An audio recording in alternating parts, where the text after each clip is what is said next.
بسم اللہ الرحمن الرحیم۔ کن اسباب کی وجہ سے صحابہ کرام رضی اللہ عنہم کی غیبی مدد ہوا کرتی تھی اور وہ کس طرح ان اسباب کے ساتھ چمٹے رہتے تھے، اور ان حضرات نے کس طرح اپنی نگاہ مادی اسباب اور فانی سامان سے ہٹا رکھی تھی۔ ناگواریوں اور سختیوں کو برداشت کرنا۔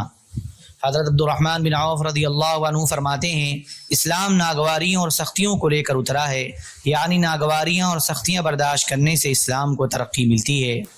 ہم نے سب سے زیادہ بھلائی ناگواری میں پائی، چنانچہ ہم حضور صلی اللہ علیہ وسلم کے ساتھ مکہ سے ہجرت کر کے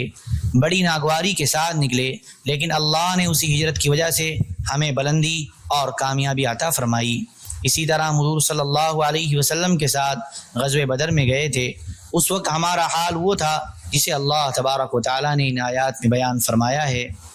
وَإِنَّ فَرِيقًا مِّنَ الْمُؤْمِنِينَ لَكَارِهُونَ يُجَادِلُونَكَ فِي الْحَقِّ بَعْدَمَا تَبَيَّنَ كَأَنَّمَا يُسَاقُونَ إِلَى الْمَوْتِ وَهُمْ يَنظُرُونَ وَإِذْ يَعِدُكُمُ اللَّهُ إِحْدَى الطَّائِفَتَيْنِ أَنَّهَا لَكُمْ وَتَوَدُّونَ أَنَّ غَيْرَ ذَاتِ الشَّوْكَةِ تَكُونُ لَكُمْ۔ اور مسلمانوں کی ایک جماعت اس کو گرا سمجھتی تھی، اور وہ اس مصلحت کے کام میں بعد اس کے کہ اس کا ظہور ہو گیا تھا، اپنے بچاؤ کے لیے آپ سے بطور مشورہ اس طرح جھگڑ رہے تھے کہ گویا کوئی ان کو موت کی طرف ہانکے لیے جاتا ہے اور وہ دیکھ رہے ہیں۔ اور تم لوگ اس وقت کو یاد کرو جبکہ اللہ تبارک و تعالی تم سے ان دو جماعتوں میں سے ایک کا وعدہ کرتے تھے کہ وہ تمہارے ہاتھ آ جائے گی، اور تم اس تمنا میں تھے کہ غیر مسلح جماعت یعنی قافلہ تمہارے ہاتھ آ جاوے، اور مسلح جماعت قریش کی تھی۔ چنانچہ اللہ تبارک و تعالیٰ نے اس سفر میں بھی ہمارے لیے بلندی اور کامیابی رکھ دی، حالانکہ یہ غزوہ ہماری مرضی کے بالکل خلاف ہوا تھا۔ خلاصہ یہ ہے کہ ہم نے بھلائی کی بھلائی ناگواری میں پائی۔ حضرت محمد بن اسحاق بن یسار رحمۃ اللہ علیہ نے حضرت خالد بن ولید رضی اللہ عنہ کا قصہ ذکر کیا کہ جب حضرت خالد یمامہ سے فارغ ہوئے تو حضرت ابو بکر صدیق رضی اللہ عنہ نے انہیں یمامہ یہ خط لکھا۔ حضور صلی اللہ علیہ وسلم کے خلیفہ اور اللہ کے بندے ابو بکر کی طرف سے حضرت خالد بن ولید کے نام، اور ان مہاجرین انصار اور اخلاص کے ساتھ ان کا اتباع کرنے والوں کے نام جو حضرت خالد کے ساتھ ہیں، سلام علیکم۔ میں آپ لوگوں کے سامنے اس اللہ کی تعریف کرتا ہوں جس کے سوا کوئی معبود نہیں، اما بعد۔ تمام تعریفیں اس اللہ کے لیے ہیں جس نے اپنا وعدہ پورا کیا اور اپنے بندے کی مدد کی، اور اپنے دوست کو عزت دی اور اپنے دشمن کو ذلیل کیا، اور تمام گروہوں پر اکیلا ہی غالب آ گیا۔ وہ اللہ جس کے سوا کوئی معبود نہیں، اس نے یہ فرمایا ہے، وعد اللہ الذین آمنوا منکم وعملوا الصالحات لَيَسْتَخْلِفَنَّهُمْ فِي الْأَرْضِ كَمَا اسْتَخْلَفَ الَّذِينَ مِنْ قَبْلِهِمْ وَلَيُمَكِّنَنَّ لَهُمْ دِينَهُمُ الَّذِي ارْتَضَىٰ لَهُمْ۔ اے مجموعہ امت، تم میں جو لوگ ایمان لاویں اور نیک عمل کریں، ان سے اللہ تبارک و تعالی وعدہ فرماتا ہے کہ ان کو اس اتباع کی برکت سے زمین میں حکومت عطا فرمائے گا، جیسا کہ ان سے پہلے اہل ہدایت لوگوں کو حکومت دی تھی، اور جس دین کو اللہ تبارک و تعالی نے ان کے لیے پسند فرمایا ہے یعنی اسلام، اس کو ان کے یعنی نفع آخرت کے لیے قوت دے گا۔ حضرت ابو بکر رضی اللہ عنہ نے یہ پوری آیت لکھی، اس کے بعد لکھا، یہ اللہ کا وعدہ ہے جس کے خلاف کبھی نہیں ہو سکتا، اور اللہ کا فرمان ایسا ہے جس میں کوئی شک نہیں ہے۔ اللہ تبارک و تعالی نے مسلمانوں پر جہاد فرض کیا ہے، اور قرآن میں فرمایا ہے، کتب علیکم القتال وهو کرہ لکم۔ ترجمہ، جہاد کرنا تم پر فرض کیا گیا ہے اور وہ تم کو تبعاً گرا معلوم ہوتا ہے۔ آیات لکھنے کے بعد لکھا، اللہ تبارک و تعالیٰ نے تم سے جو وعدے کیے ہیں وہ سارے اللہ تعالیٰ سے پورے کراؤ۔ اس کی صورت یہ ہے کہ اللہ نے ان وعدوں کے لیے جو شرط لگائی ہیں تم وہ شرطیں پوری کرو، اور اللہ نے جو کام تم پر فرض کیے ہیں اس میں اللہ کی اطاعت کرو، چاہے اس میں کتنی مشقت اٹھانی پڑے اور کتنی زیادہ مصیبتیں برداشت کرنی پڑیں، اور کتنے دور دور کے سفر کرنے پڑیں، اور کتنے مالی اور جانی نقصانات اٹھانے پڑیں، کیونکہ اللہ کے اجر عظیم کے مقابلے میں یہ سب کچھ بھی نہیں۔ اللہ تم پر رحم کرے۔ تم ہلکے ہو یا بھاری، ہر حال میں اللہ کے راستے میں نکلو اور مال و جان لے کر خوب جہاد کرو۔ پھر اس کے متعلق آیات لکھی، پھر لکھا غور سے سنو، میں نے حضرت خالد بن ولید کو عراق جانے کا حکم دیا ہے اور کہا ہے کہ وہاں جا کر میرے دوسرے حکم کا انتظار کریں، لہذا آپ لوگ سب ان کے ساتھ ہو جاؤ اور ان کا ساتھ چھوڑ کر زمین سے مت چمٹو، کیونکہ یہ ایسا راستہ ہے جس میں اللہ تبارک و تعالیٰ اس آدمی کو بہت بڑا اجر عطا فرماتے ہیں جس کی نیت اچھی ہو اور جسے خیر کے کاموں کا بہت زیادہ شوق ہو۔ جب آپ لوگ عراق پہنچ جاؤ تو میرے حکم کے آنے تک وہیں رہو، اللہ تبارک و تعالی ہماری اور تمہاری دنیا اور آخرت کے تمام ضروری کاموں کی کفایت فرمائے۔ السلام علیکم ورحمۃ اللہ وبرکاتہ۔ اور سختیاں اور تکلیف برداشت کرنے کے باب میں، ہجرت کے باب میں، نصرت کے باب میں اور جہاد کے باب وغیرہ میں صحابہ رضی اللہ عنہم کے سختیاں اور تکلیف برداشت کرنے کے قصے تفصیل سے گزر چکے ہیں۔ ظاہر کے خلاف اللہ کے حکم کو پورا کرنا۔ حضرت عتبہ بن عبد السلمی رضی اللہ عنہ فرماتے ہیں، نبی کریم صلی اللہ علیہ وسلم نے اپنے صحابہ سے فرمایا، اٹھو اور ان کافروں سے جنگ کرو۔ صحابہ نے عرض کیا، یا رسول اللہ، ضرور، ہم بالکل تیار ہیں، اور ہم وہ نہیں کہیں گے جو بنی اسرائیل نے حضرت موسیٰ علیہ السلام سے کہا تھا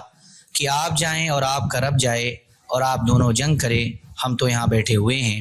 بلکہ ہم تو یہ عرض کریں گے کہ اے محمد صلی اللہ علیہ وسلم، آپ جائیں اور آپ کا رب جائے، ہم بھی آپ کے ساتھ رہ کر جنگ کریں گے۔ جہاد کے باب میں حضرت مقداد رضی اللہ عنہ کا اسی جیسا قول گزر چکا ہے، جسے ابن ابی حاتم اور ابن مردویہ وغیرہ نے روایت کیا ہے، اور حضرت سعد بن عبادہ رضی اللہ عنہ کا یہ قول بھی جلد اول صفحہ 531 پر گزر چکا ہے کہ اس ذات کی قسم جس کے قبضے میں میری جان ہے، اگر آپ ہمیں اپنی سواریاں سمندروں میں ڈالنے کا حکم دیں تو ہم ڈال دیں گے، اور اگر آپ ہمیں اس بات کا حکم دیں کہ ہم برق الغیمات تک اپنی سواریوں پر سفر کریں تو ہم ایسا ضرور کریں گے۔ اور اسی طرح حضرت انس رضی اللہ عنہ کی روایت سے مسند احمد میں، اور حضرت علقمہ بن وقاص لیثی رضی اللہ عنہ کی روایت سے ابن مردویہ کی کتاب میں، حضرت سعد بن معاذ رضی اللہ عنہ کا یہ قول گزر چکا ہے کہ اس ذات کی قسم جس نے آپ کو یہ شرف بخشا اور آپ پر کتاب نازل فرمائی، نہ تو میں کبھی اس راستے پر چلا ہوں اور نہ مجھے اس کا کچھ علم ہے، لیکن آپ اگر یمن کے برق الغیمات تک جائیں گے تو ہم بھی آپ کے ساتھ ساتھ وہاں تک ضرور جائیں گے، اور ہم ان لوگوں کی طرح نہیں ہوں گے جنہوں نے حضرت موسیٰ علیہ السلام سے کہہ دیا تھا، اذهب انت وربك فقاتلا انا هاهنا قاعدون۔ ترجمہ، آپ جائیں اور آپ کا رب بھی جائے، آپ دونوں لڑائی کریں، ہم تو یہاں بیٹھے ہوئے ہیں۔ بلکہ ہم تو یہ کہتے ہیں، اذهب انت وربك فقاتلا انا معكم متبعون۔ ترجمہ، آپ بھی جائیں اور آپ کا رب بھی جائے،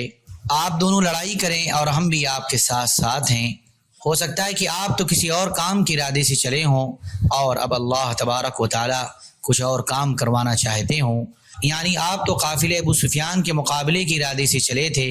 لیکن اب اللہ سبحانہ و تعالی چاہتے ہیں کہ کافروں کے اس لشکر سے لڑا جائے، تو جو اللہ تبارک و تعالی کروانا چاہتے ہیں آپ اسے دیکھیں اور اسے کریں۔ اس لیے اب ہماری طرف سے آپ کو ہر طرح کا پورا اختیار ہے، آپ جس سے چاہیں تعلقات بنائیں اور جس سے چاہیں تعلقات ختم کر دیں، اور جس سے چاہیں دشمنی رکھیں اور جس سے چاہیں صلح کر لیں، اور ہمارا مال جتنا چاہے لے لیں۔ چنانچہ حضرت سعد رضی اللہ عنہ کے اس جواب پر یہ قرآن کریم نازل ہوا، كما أخرجك ربك من بيتك بالحق وإن فريقا من المؤمنين لكارهون۔ ترجمہ، جیسا کہ آپ کے رب نے آپ کے گھر اور بستی سے مصلحت کے ساتھ آپ کو بدر کی طرف روانہ کیا، اور مسلمانوں کی ایک جماعت اس کو گرا سمجھتی تھی۔ اموی نے اپنے مغازی میں اس حدیث کو ذکر کیا ہے، اور اس میں یہ مضمون مزید ہے کہ آپ ہمارا جتنا مال چاہے لے لیں اور جتنا چاہیں ہمیں دے دیں، اور جو مال آپ ہم سے لیں گے وہ ہمیں اس سے زیادہ محبوب ہوگا جو آپ ہمارے پاس چھوڑ دیں گے، اور آپ جو حکم دیں گے ہمارا معاملہ اس حکم کے تابع ہوگا۔ اللہ پر توکل کرنا اور باطل والوں کو جھوٹا سمجھنا۔ حضرت عبداللہ بن عوف بن احمر رحمۃ اللہ علیہ کہتے ہیں، جب حضرت علی بن ابی طالب رضی اللہ عنہ انبار شہر سے نہروان والوں کی طرف جانے لگے تو مسافر بن عوف بن احمر نے ان سے کہا، اے امیر المؤمنین، آپ اس گھڑی میں نہ چلیں، بلکہ جب دن چڑھے کو 3 گھڑیاں گزر جائیں پھر یہاں سے چلیں۔ حضرت علی رضی اللہ عنہ نے پوچھا، کیوں؟ اس نے کہا، اگر آپ اس گھڑی میں چلیں گے تو آپ کو اور آپ کے ساتھیوں کو بہت تکلیفیں آئیں گی اور سخت نقصان ہوگا، اور اگر آپ اس گھڑی میں سفر شروع کریں گے جو میں نے بتایا ہے تو آپ کامیاب ہوں گے اور دشمن پر غلبہ پائیں گے اور آپ کو مقصد حاصل ہو جائے گا۔ حضرت علی رضی اللہ عنہ نے فرمایا، نہ تو حضرت محمد صلی اللہ علیہ وسلم کا کوئی نجومی تھا اور نہ ان کے بعد ہمارے یہاں اب تک کوئی تھا، کیا تمہیں معلوم ہے کہ میری اس گھوڑی کے پیٹ میں کیا ہے؟ اس نے کہا، اگر میں حساب لگاؤں تو پتہ چلا سکتا ہوں۔ حضرت علی رضی اللہ عنہ نے فرمایا، جو تمہاری اس بات کو سچا جانے گا وہ قرآن کو جھٹلانے والا ہوگا، کیونکہ اللہ تبارک و تعالی نے فرمایا ہے، ان اللہ عنده علم الساعة وَيُنَزِّلُ الْغَيْثَ وَيَعْلَمُ مَا فِي الْأَرْحَامِ۔ ترجمہ، بے شک اللہ تبارک و تعالی ہی کو قیامت کی خبر ہے اور وہی میہ برساتا ہے اور وہی جانتا ہے جو کچھ رحم میں ہے۔ جس چیز کے جاننے کا تم نے دعویٰ کیا ہے اس کے جاننے کا تو حضرت محمد صلی اللہ علیہ وسلم نے بھی دعویٰ نہیں کیا تھا، اور کیا تم یہ بھی کہتے ہو کہ تم اس گھڑی کو بھی جانتے ہو جس میں سفر شروع کرنے والے کو نقصان ہوگا؟ اس نے کہا، ہاں میں جانتا ہوں۔ حضرت علی رضی اللہ عنہ نے فرمایا، جو تمہاری اس بات کو سچا مان لے گا اسے تو ناگواریاں اور پریشانیوں کے دور کرنے میں اللہ کی ضرورت نہیں رہے گی، اور جو تمہاری اس بات کو مان لے گا وہ تو اپنے رب اللہ کو چھوڑ کر اپنا ہر کام تمہارے سپرد کر دے گا، کیونکہ تم دعویٰ کر رہے ہو کہ تم وہ گھڑی جانتے ہو جس میں سفر شروع کرنے والا ہر شر اور تکلیف سے محفوظ رہے گا، لہذا اس بات پر جو ایمان لے آئے گا مجھے تو اس کے بارے میں یہی خطرہ ہے کہ وہ اس آدمی کی طرح ہو جائے گا جو اللہ کے علاوہ کسی اور کو اللہ کا مقابل اور ہمسر بنا لے۔ اے اللہ، اچھا اور برا شگون وہی ہے جو تو نے مقدر فرمایا ہے، اور خیر وہی ہے جو تو عطا فرمائے، اور تیرے علاوہ اور کوئی معبود نہیں۔ اے مسافر، ہم تجھے جھٹلاتے ہیں لہذا ہم تیری مخالفت کریں گے اور ہم اسی گھڑی میں سفر شروع کریں گے جس میں سفر کرنے سے تو منع کر رہا ہے۔ پھر حضرت علی رضی اللہ عنہ نے لوگوں کی طرف متوجہ ہو کر فرمایا، اے لوگو، ان ستاروں کا علم سیکھنے سے بچو، البتہ ستاروں کا علم صرف اتنا سیکھو جس سے خشکی اور سمندر کی تاریکی میں راستہ معلوم ہو سکے۔ نجومی تو کافر کی طرح ہے اور کافر جہنم میں جائے گا۔ پھر مسافر کی طرف متوجہ ہو کر فرمایا، اللہ کی قسم، اگر مجھے یہ خبر ملی کہ تو ستاروں کو دیکھ کر ان کے مطابق عمل کرتا ہے تو جب تک تو زندہ رہا اور میں زندہ رہا اس وقت تک میں تجھے قید میں رکھوں گا، اور جب تک میری خلافت رہے گی تجھے وظیفہ نہیں دوں گا۔ پھر حضرت علی رضی اللہ عنہ نے اسی گھڑی میں سفر شروع کیا جس سے مسافر نے منع کیا تھا، اور جا کر نہروان والوں پر غلبہ پا کر انہیں قتل کیا۔ پھر فرمایا، اگر ہم اس گھڑی میں سفر شروع کرتے جس کا مسافر کہہ رہا تھا اور پھر ہم کامیاب ہوتے اور دشمن پر غالب آتے تو لوگ یہی کہتے کہ نجومی نے جس گھڑی میں سفر شروع کرنے کو کہا تھا اس گھڑی میں حضرت علی رضی اللہ عنہ نے سفر شروع کیا تھا، اس وجہ سے دشمن پر غالب آ گئے۔ حضرت محمد صلی اللہ علیہ وسلم کے ہاں کوئی نجومی نہیں تھا اور ان کے بعد ہمارے یہاں بھی کوئی نہیں تھا، لیکن پھر بھی اللہ تبارک و تعالی نے کسریٰ اور قیصر کے ملکوں پر اور دوسرے ملکوں پر ہمیں فتح عطا فرمائی۔ اے لوگو، اللہ پر توکل کرو اور اسی پر اعتماد کرو، کیونکہ اللہ جس کے کام بنائے گا اسے کسی اور کی ضرورت نہیں رہے گی۔ اللہ نے جن اعمال سے عزت دی ہے ان اعمال سے عزت تلاش کرنا۔ حضرت طارق بن شہاب رحمۃ اللہ علیہ کہتے ہیں، حضرت ابو عبیدہ بن جراح رضی اللہ عنہ ہمارے ساتھ ملک شام میں تھے۔ حضرت عمر بن خطاب رضی اللہ عنہ وہاں تشریف لائے تھے۔ حضرت عمر رضی اللہ عنہ کے ساتھ اور صحابہ بھی چل رہے تھے۔ چلتے چلتے راستے میں پانی کا ایک گھاٹ آیا۔ حضرت عمر رضی اللہ عنہ اپنی سواری پر سوار تھے، وہ اونٹنی سے نیچے اترے اور موزے اتار کر اپنے کندھے پر رکھ لیے اور اپنی اونٹنی کی نکیل پکڑ کر اس گھاٹ میں سے گزرنے لگے تو حضرت ابو عبیدہ رضی اللہ عنہ نے عرض کیا، اے امیر المؤمنین، آپ یہ کیا کر رہے ہیں کہ موزے اتار کر کندھے پر رکھ لیے ہیں اور اونٹنی کی نکیل پکڑ کر اس گھاٹ میں سے گزرنے لگے ہیں؟ مجھے اس بات سے بالکل خوشی نہیں ہوگی کہ اس شہر والے آپ کو اس حال میں دیکھیں۔ حضرت عمر رضی اللہ عنہ نے فرمایا، اوہو، اے ابو عبیدہ، اگر آپ کے نام کوئی اور یہ بات کہتا تو میں اسے ایسی سخت سزا دیتا جس سے حضرت محمد صلی اللہ علیہ وسلم کی ساری امت کو عبرت ہوتی۔ ہم تو سب سے زیادہ ذلیل قوم تھے، اللہ نے ہمیں اسلام کے ذریعے عزت عطا فرمائی۔ اب جس اسلام کے ذریعے اللہ نے ہمیں عزت عطا فرمائی ہے ہم جب بھی اس کے علاوہ کسی اور چیز سے عزت حاصل کرنا چاہیں گے تو اللہ تبارک و تعالی ہمیں ذلیل کر دیں گے۔ حضرت طارق بن شہاب رحمۃ اللہ علیہ کہتے ہیں جب حضرت عمر رضی اللہ عنہ ملک شام پہنچے تو شام کے لشکر حضرت عمر رضی اللہ عنہ کو ملنے کے لیے آئے۔ اس وقت حضرت عمر رضی اللہ عنہ نے چادر باندھی ہوئی تھی اور موزے پہنے ہوئے تھے اور پگڑی باندھی ہوئی تھی اور اپنے اونٹ کی نکیل پکڑ کر پانی میں سے گزر رہے تھے۔ تو حضرت عمر رضی اللہ عنہ سے ایک آدمی نے کہا، اے امیر المؤمنین، شام کے لشکر اور شام کے جنرل آپ سے ملنے کے لیے آئے ہیں اور آپ کا یہ حال ہے۔ حضرت عمر رضی اللہ عنہ نے فرمایا، ہمیں اللہ تبارک و تعالیٰ نے اسلام کے ذریعے سے عزت دی ہے، لہذا ہم اسلام کے علاوہ کسی اور چیز میں عزت تلاش نہیں کر سکتے۔ حضرت طارق بن شہاب رحمۃ اللہ علیہ کہتے ہیں حضرت ابو عبیدہ بن جراح رضی اللہ عنہ نے حضرت عمر رضی اللہ عنہ کی خدمت میں عرض کیا، اے امیر المؤمنین، آپ نے تو ایسا کام کر دیا جو اس علاقے والوں کے نزدیک بہت بڑا یعنی بڑے عیب والا کام شمار ہوتا ہے۔ آپ نے اپنے موزے اتار دیے ہیں اور اپنی سواری سے نیچے اتر کر اس کی نکیل پکڑ رکھی ہے اور بے تکلف گھاٹ میں گھس گئے ہیں۔ حضرت عمر رضی اللہ عنہ نے حضرت ابو عبیدہ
جو لوگ اللہ تعالیٰ کے حکم چھوڑ دیں ان کی بری حالت سے عبرت حاصل کرنا۔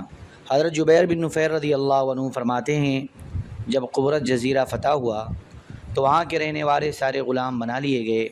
اور انہیں مسلمانوں میں تقسیم کر دیا گیا۔ وہ ایک دوسرے کی جدائی پر رو رہے تھے۔ میں نے دیکھا کہ حضرت ابو درداء رضی اللہ عنہ اکیلے بیٹھے ہوئے رو رہے ہیں۔ میں نے پوچھا اے ابو درداء، آج تو اللہ نے اسلام اور اہل اسلام کو عزت عطا فرمائی ہے تو آپ کیوں رو رہے ہیں؟ فرمایا اے جبیر تیرا بھلا ہو، اس مخلوق نے جب اللہ کے حکم کو چھوڑ دیا تو یہ اللہ کے ہاں کتنی بے قیمت ہو گئی۔ پہلے تو یہ زبردست اور غالب قوم تھی اور انہیں بادشاہت حاصل تھی، لیکن انہوں نے اللہ کا حکم چھوڑ دیا تو اب ان کا یہ برا حال ہو گیا جو تم دیکھ رہے ہو۔ ابن جریر کی روایت میں اس کے بعد یہ بھی ہے کہ اب تو ان کا وہ برا حال ہو گیا جو تم دیکھ رہے ہو کہ ان پر اللہ نے غلامی مسلط کر دی،